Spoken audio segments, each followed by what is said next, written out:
श्री महाकाल। जय श्री महाकाल महाराज की जय। महाकाल महादेव, महाकाल महाप्रभु, महाकाल महारुद्र, महाकाल नमोस्तुते। उज्जैन की पवित्र पुण्य भूमि पर इस अविस्मरणीय कार्यक्रम में उपस्थित देश भर से आए सभी चरणवंद्य संतगण, सम्माननीय साधु सन्यासीगण, मध्य प्रदेश के राज्यपाल श्रीमान मंगूभाई पटेल, छत्तीसगढ़ की राज्यपाल बहन अनसुईया उइके जी, झारखंड के राज्यपाल श्रीमान रमेश बैस जी, मध्य प्रदेश के मुख्यमंत्री भाई शिवराज सिंह चौहान जी, केंद्रीय मंत्रिमंडल के मेरे सहयोगी, राज्य सरकार के मंत्रीगण, सांसदगण, विधायकगण, भगवान महाकाल के सभी कृपा पात्र श्रद्धालुगण, देवी और सज्जनों, जय महाकाल। उज्जैन की ये ऊर्जा, ये उत्साह, अवंतिका की ये आभा, ये अद्भुतता, ये आनंद, महाकाल की ये महिमा, ये महात्म्य, महाकाल लोक में लौकिक कुछ भी नहीं है। शंकर के सानिध्य में साधारण कुछ भी नहीं है। सब कुछ अलौकिक है, असाधारण है, अविस्मरणीय है, अविश्वसनीय है। मैं आज महसूस कर रहा हूं, हमारी तपस्या और आस्था से जब महाकाल प्रसन्न होते हैं तो उनके आशीर्वाद से ऐसे ही भव्य स्वरूप का निर्माण होता है। और महाकाल का आशीर्वाद जब मिलता है तो काल की रेखाएं मिट जाती है, समय की सीमाएं सिमट जाती है और अनंत के अवसर प्रस्फुटित हो जाते हैं। अंत से अनंत यात्रा आरंभ हो जाती है। महाकाल लोक की ये भव्यता भी समय की सीमाओं से परे आने वाली कई पीढ़ियों को अलौकिक दिव्यता के दर्शन कराएगी। भारत की सांस्कृतिक और आध्यात्मिक चेतना को ऊर्जा देगी। मैं इस अद्भुत अवसर पर राजाधिराज महाकाल के चरणों में शत शत नमन करता हूं। मैं आप सभी को, देश और दुनिया में महाकाल के सभी भक्तों को हृदय से बहुत बहुत बधाई देता हूं।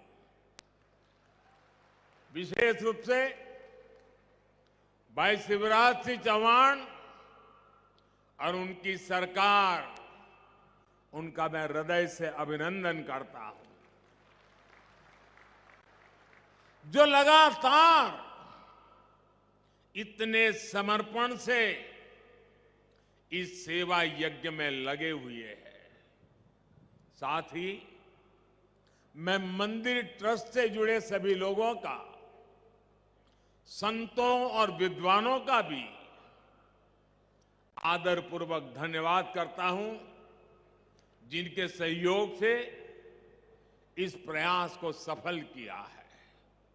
साथियों, महाकाल की नगरी उज्जैन के बारे में हमारे यहां कहा गया है, प्रलयो न बाधते, प्रलयो न बाधते तत्र महाकालपुरी, अर्थात महाकाल की नगरी प्रलय के प्रहार से भी मुक्त है।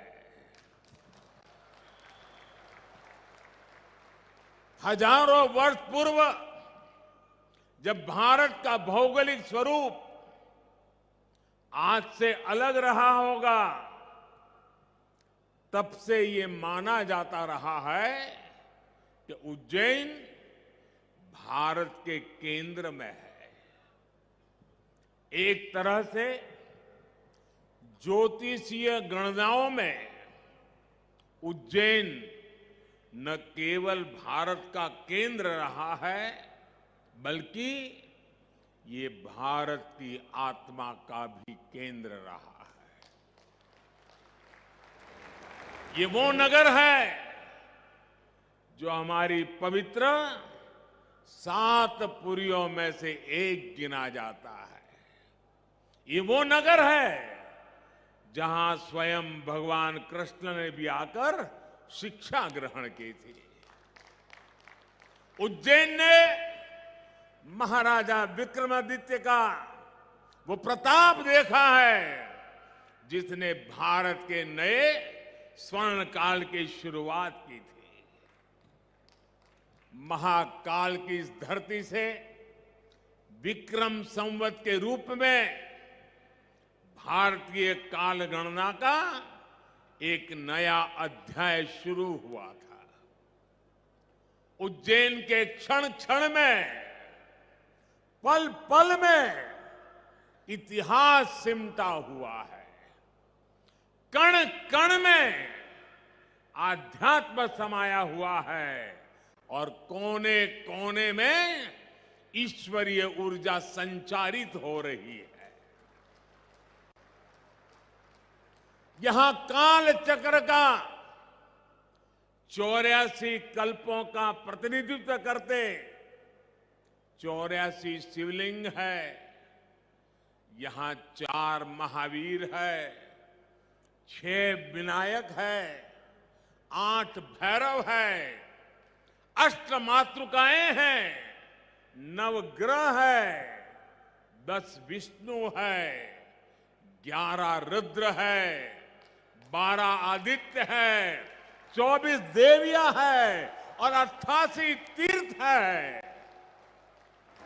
और इन सबके केंद्र में राजाधिराज कालाधिराज महाकाल विराजमान है। यानी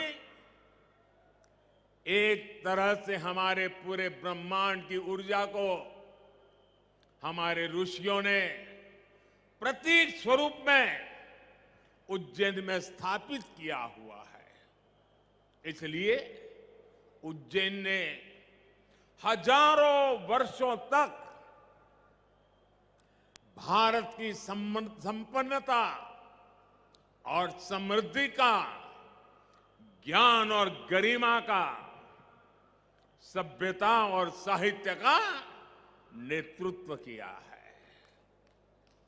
इस नागरी का वास्तु कैसा था, वैभव कैसा था, शिल्प कैसा था, सौंदर्य कैसा था, इसके दर्शन हमें महाकवि कालिदास के मेघदूतम में होते हैं। बाण भट्ट जैसे कवियों के काव्यों में यहां की संस्कृति और परंपराओं का चित्रण हमें आज भी मिलता है। यही नहीं, मध्यकाल के लेखकों ने भी यहां के स्थापत्य और वास्तुकला का गुणगान किया है। भाइयों और बहनों, किसी राष्ट्र का सांस्कृतिक वैभव इतना विशाल तभी होता है जब उसकी सफलता का परचम विश्व पटल पर लहरा रहा होता है। और सफलता के शिखर तक पहुंचने के लिए भी ये जरूरी है कि राष्ट्र अपने सांस्कृतिक उत्कर्ष को छुए, अपनी पहचान के साथ गौरव से सर उठा करके खड़ा हो जाए। इसलिए आजादी के अमृत काल में भारत ने गुलामी की मानसिकता से मुक्ति और अपनी विरासत पर गर्व जैसे पंच प्राण का आह्वान किया है। इसलिए आज अयोध्या में भव्य राम मंदिर का निर्माण पूरी गति से हो रहा है। काशी में विश्वनाथ धाम भारत की सांस्कृतिक राजनीति का गौरव, राजधानी का गौरव बढ़ा रहा है। सोमनाथ में विकास के कार्य नए कीर्तिमान स्थापित कर रहे हैं। उत्तराखंड में बाबा केदार के आशीर्वाद से केदारनाथ, बद्रीनाथ तीर्थ क्षेत्र में विकास के नए अध्याय लिखे जा रहे हैं। आजादी के बाद पहली बार 4 धाम प्रोजेक्ट के जरिए हमारे चारों धाम ऑल वेदर रोड से जुड़ने जा रहे हैं। इतना ही नहीं, आजादी के बाद पहली बार करतारपुर साहिब कॉरिडोर खुला है, हेमकुंड साहिब रोपवे से जुड़ने जा रहा है। इसी तरह स्वदेश दर्शन और प्रसाद योजना से देश भर में हमारी आध्यात्मिक चेतना के ऐसे कितने ही केंद्रों का गौरव पुनः स्थापित हो रहा है। और अब इसी कड़ी में ये भव्य, अति भव्य महाकाल लोक भी अतीत के गौरव के साथ भविष्य के स्वागत के लिए तैयार हो चुका है। आज जब हम उत्तर से दक्षिण तक, पूरब से पश्चिम तक अपने प्राचीन मंदिरों को देखते हैं तो उनकी विशालता, उनका वास्तु हमें आश्चर्य से भर देता है। कोणार्क का सूर्य मंदिर हो या महाराष्ट्र में एलोरा का कैलाश मंदिर, ये विश्व में किसे विस्मित नहीं कर देते। कोणार्क सूर्य मंदिर के तरह ही गुजरात का मोढेरा सूर्य मंदिर भी है, जहां सूर्य की प्रथम किरणें सीधे गर्भगृह तक प्रवेश करती है। इसी तरह तमिलनाडु के तंजौर में राजा राजचोल द्वारा बनाया गया ब्रह्मदेवेश्वर मंदिर है। कांचीपुरम में वरदराजा पेरुमल मंदिर है। रामेश्वरम में रामनाथ स्वामी मंदिर है। बेलूर का चन्नकेशवा मंदिर है। मदुराई का मीनाक्षी मंदिर है। तेलंगाना का रामप्पा मंदिर है। श्रीनगर में शंकराचार्य मंदिर है। ऐसे कितने ही मंदिर हैं। वो बेजोड़ है, कल्पनातीत है, न भूतो न भविष्यति के जीवंत उदाहरण है। जब हम इन्हें देखते हैं तब सोचने को मजबूर हो जाते हैं, उस दौर में, उस युग में किस तकनीक से इन निर्माण हुए होंगे। हमारे सारे प्रश्नों के उत्तर हमें भले ही न मिलते हो, लेकिन इन मंदिरों के आध्यात्मिक सांस्कृतिक संदेश हमें उतनी ही स्पष्टता से आज भी सुनाई देते हैं। जब पीढ़ियां इस विरासत को देखती हैं, उसके संदेशों को सुनती हैं, तो एक सभ्यता के रूप में ये हमारी निरंतरता और अमरता का जरिया बन जाता है।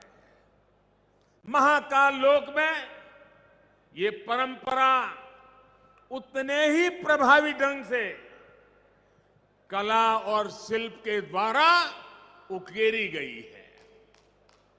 ये पूरा मंदिर प्रांगण शिव पुराण की कथाओं के आधार पर तैयार किया गया है।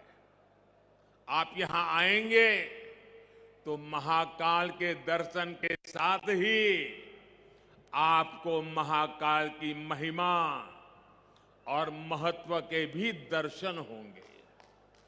पंचमुखी शिव, उनके डमरू, सर्प, त्रिशूल, अर्धचंद्र और सप्तऋषि, इनके भी उतने ही भव्य स्वरूप यहां स्थापित किए गए हैं।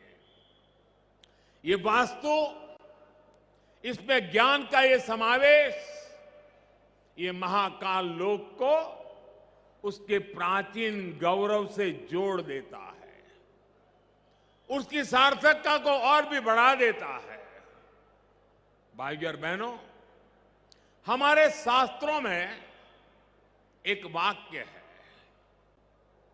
शिवम ज्ञानम, शिवम ज्ञानम। इसका अर्थ है शिव ही ज्ञान है और ज्ञान ही शिव है। शिव के दर्शन में ही ब्रह्मांड का सर्वोच्च दर्शन है और दर्शन ही शिव का दर्शन है। इसलिए मैं मानता हूं हमारे ज्योतिर्लिंगों का ये विकास भारत की आध्यात्मिक ज्योति का विकास है, भारत के ज्ञान और दर्शन का विकास है। भारत का ये सांस्कृतिक दर्शन एक बार फिर शिखर पर पहुंचकर विश्व के मार्गदर्शन के लिए तैयार हो रहा है। साथियों, भगवान महाकाल एकमात्र ऐसे ज्योतिर्लिंग है जो दक्षिण मुखी है। ये शिव के ऐसे स्वरूप है जिसकी भस्म आरती पूरे विश्व में प्रसिद्ध है। हर भक्त अपने जीवन में भस्म आरती के दर्शन जरूर करना चाहता है। भस्म आरती का धार्मिक महत्व यहां उपस्थित आप सब संतगण ज्यादा गहराई से पता पाएंगे, लेकिन मैं इस परंपरा में हमें भारत की जीवटता और जीवंतता के दर्शन भी करता हूं। मैं इसमें भारत के अपराजेय अस्तित्व को भी देखता हूं, क्योंकि जो शिव सोयम भूति विभूषण, सोयम भूति विभूषण, अर्थात वस्त्र को धारण करने वाले हैं, वो सर्वाधिपः सर्वदा भी है, अर्थात वो अनस्व और अविनाशी भी है। इसलिए जहां मां काल है वहां कालखंडों की सीमाएं नहीं है। महाकाल की शरण में विश्व में भी स्पंदन होता है। महाकाल के सानिध्य में अवसान से भी पुनर्जीवन होता है, अंत से भी अनंत की यात्रा आरंभ होती है। यही हमारी सभ्यता का वो आध्यात्मिक आत्मविश्वास है जिसके सामर्थ्य से भारत हजारों वर्षों से अमर बना हुआ है, अजरा अमर बना हुआ है। अब तक हमारी आस्था के केंद्र जागृत है, भारत की चेतना जागृत है, भारत की आत्मा जागृत है। अतीत में हमने देखा है, प्रयास हुए, परिस्थितियां पलटी, सत्ताएं बदली, भारत का शोषण भी हुआ, आजादी भी गई, इल्तुतमिश जैसे आक्रमणकारियों ने उज्जैन की ऊर्जा को भी नष्ट करने के प्रयास किए, लेकिन हमारे ऋषियों ने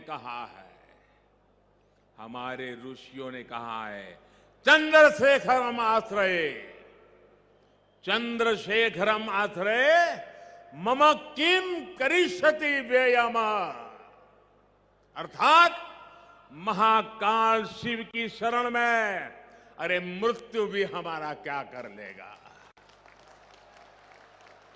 और इसलिए भारत अपनी आस्था के इन प्रामाणिक केंद्रों की ऊर्जा से फिर पुनर्जीवित हो उठा, फिर उठ खड़ा हुआ। हमने फिर अपने अमरत्व की वैसी ही विश्वव्यापी घोषणा कर दी। भारत ने फिर महाकाल के आशीष से काल के कपाल पर कालातीत अस्तित्व का शिलालेख लिख दिया। आज एक बार फिर आजादी के इस अमृत काल में अमर अवंतिका भारत के सांस्कृतिक अमरत्व की घोषणा कर रही है। उज्जैन जो हजारों वर्षों से भारतीय कालगणना का केंद्र बिंदु रहा है, वो आज एक बार फिर भारत की भव्यता के एक नए कालखंड का उद्घोष कर रहा है। साथियों, भारत के लिए धर्म का अर्थ है हमारे कर्तव्यों का सामूहिक संकल्प। हमारे संकल्पों का ध्येय है विश्व का कल्याण, मानव मात्र की सेवा। हम शिव की आराधना भी कहते हैं, नमामि विश्वस्य हिते रतम एतम, नमामि विश्वस्य हिते रतम तम, नमामि रूपाणी बहुनी दत्ते। अर्थात हम उन विश्वपति भगवान शिव को नमन करते हैं जो अनेक रूपों से पूरे विश्व के हितों में लगे हैं। यही भावना हमेशा भारत के तीर्थों, मंदिरों, मठों और आस्था केंद्रों की भी रही है। यहां महाकाल मंदिर में पूरे देश और दुनिया से लोग आते हैं। सिंहस्थ कुंभ लगता है तो लाखों लोग जुड़ते हैं। अनगिनत विविधताएं भी एक मंत्र, एक संकल्प लेकर एक साथ जुड़ सकती है। इसका इससे बड़ा क्या उदाहरण क्या हो सकता है। और हम जानते हैं हजारों साल से हमारे कुंभ मेले की परंपरा बहुत ही सामूहिक मंथन के बाद जो अमृत निकलता है उसे संकल्प लेकर के 12 साल तक उसको क्रियान्वित करने की परंपरा रही थी। फिर 12 साल के बाद जब कुंभ होता था, फिर एक बार अमृत मंथन होता था, फिर संकल्प लिया जाता था, फिर 12 साल के लिए चल पड़ते हैं। पिछले यहां कुंभ के मेले में मुझे आने का सौभाग्य मिला था। महाकाल का बुलावा आया और ये बेटा आए बिना कैसे रह सकता है। और उस समय कुंभ की हजारों साल की पुरानी परंपरा, उस समय जो मन मस्तिष्क में मंथन चल रहा था, जो विचार प्रवाह बह रहा था, मां क्षिप्रा के तट पे अनेक विचारों से मैं घिरा हुआ था और उसी में से मन कर गया। कुछ शब्द चल पड़े, पता नहीं कहां से आए, कैसे आए, और जो भाव पैदा हुआ था वो संकल्प बन गया। आज वो सृष्टि के रूप में नजर आ रहा है। दोस्तों, मैं ऐसे साथियों को बधाई देता हूं कि जिन्होंने उस समय के उस भाव को आज चरितार्थ करके दिखाया है। सबके मन में शिव और शिवत्व के लिए समर्पण, सबके मन में क्षिप्रा के लिए श्रद्धा, जीव और प्रकृति के लिए संवेदनशीलता, और इतना बड़ा समागम विश्व के हित के लिए, विश्व की भलाई के लिए कितनी प्रेरणा यहां निकल सकती है। भाइयों और बहनों, हमारे इन तीर्थों ने सदियों से राष्ट्र को संदेश भी दिए हैं और सामर्थ्य भी दिया है। काशी जैसे हमारे केंद्र धर्म के साथ साथ ज्ञान, दर्शन और कला की राजधानी भी रहे। उज्जैन जैसे हमारे स्थान खगोल विज्ञान, एस्ट्रोनॉमी से जुड़े शोधों के शीर्ष केंद्र रहे हैं। आज नया भारत जब अपने प्राचीन मूल्यों के साथ आगे बढ़ रहा है, तो आस्था के साथ साथ विज्ञान और शोध की परंपराओं को भी पुनर्जीवित कर रहा है। आज हम एस्ट्रोनॉमी के क्षेत्र में दुनिया की बड़ी ताकतों के बराबर खड़े हो रहे हैं। आज भारत दूसरे देशों की सैटेलाइट भी स्पेस में लॉन्च कर रहा है। मिशन चंद्रयान और मिशन गगनयान जैसे अभियानों के जरिए भारत आकाश की वो छलांग लगाने के लिए तैयार है जो हमें एक नई ऊंचाई देगी। आज रक्षा के क्षेत्र में भारत पूरी ताकत से आत्मनिर्भरता की ओर आगे बढ़ रहा है। इसी तरह आज हमारे युवा स्किल हो, स्पोर्ट्स हो, स्पोर्ट्स में भी स्टार्टअप, एक एक चीज नहीं, नए स्टार्टअप के साथ, नए यूनिकॉर्न के साथ हर क्षेत्र में भारत की प्रतिभा का डंका बजा रहे हैं। और भाइयों बहनों, हमें भी याद रखना है, ये न भूले, जहां इनोवेशन है वहीं पर रिनोवेशन भी है। हमने गुलामी के कालखंड में जो खोया, आज भारत उसे रिनोवेट कर रहा है। अपने गौरव की, अपने वैभव की पुनर्स्थापना हो रही है और इसका लाभ सिर्फ भारत के लोगों को नहीं, विश्वास रखिए साथियों, महाकाल के चरणों में बैठे हैं, विश्वास से भर जाइए। और मैं विश्वास से कहता हूं, इसका लाभ पूरे विश्व को मिलेगा, पूरी मानवता को मिलेगा। महाकाल के आशीर्वाद से भारत की भव्यता पूरे विश्व के विकास के लिए नई संभावनाओं को जन्म देगी। भारत की दिव्यता पूरे विश्व के लिए शांति के मार्ग प्रशस्त करेगी। इसी विश्वास के साथ भगवान महाकाल के चरणों में मैं एक बार फिर सर झुका करके प्रणाम करता हूं। मेरे साथ पूरे भक्ति भाव से बोलिए, जय महाकाल, जय जय महाकाल, जय जय महाकाल, जय जय महाकाल, जय जय महाकाल, जय जय महाकाल, जय जय महाकाल, जय जय महाकाल।